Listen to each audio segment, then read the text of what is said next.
এবং এখানকার পুলিশ অফিসাররা তারা ছিলেন এতক্ষণ, তারা নিজেদের মধ্যে আলোচনা করে কথা বলতে ডেকেছিলেন।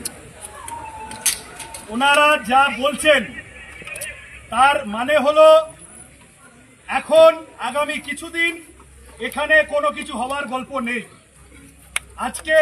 আজকে সারাদিন ধরে এই আলোচনা করে রাত ধরে এই অঞ্চলের মানুষ, সাইডিং এর মানুষ, তাদের যে দাবি ছিল যে আমাদের কোনো কথা না বলে ভাঙচুর করে দেওয়া যাবে না, সেটা আমরা ওদের মানাতে পেরেছি। আমরা আজকে আপাতত জিতেছি।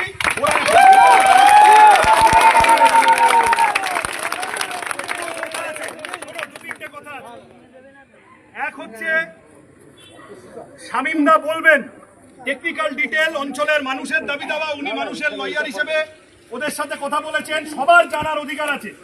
আমি আবার বলছি, এই পার্টি ওই পার্টি সেই পার্টির ব্যাপার না, এলাকার মানুষের বিষয়।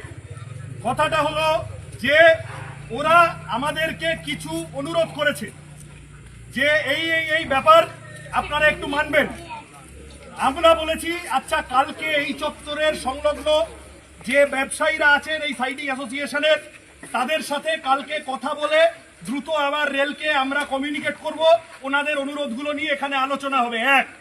এইটা করতে হবে, এই সহযোগিতাটা আমাদেরও করতে হবে।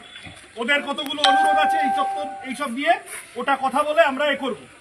দুই হচ্ছে যে আমরা যে আইনি কাগজটা নিয়ে এতক্ষণ লড়াই করলাম, সেই কাগজটা সেটা সম্পর্কে আরো কিছু ডিটেল ওরা আগামী কিছুদিনের মধ্যে জানাতে বলেছে। কতদিন হলো কথা? 21 দিন।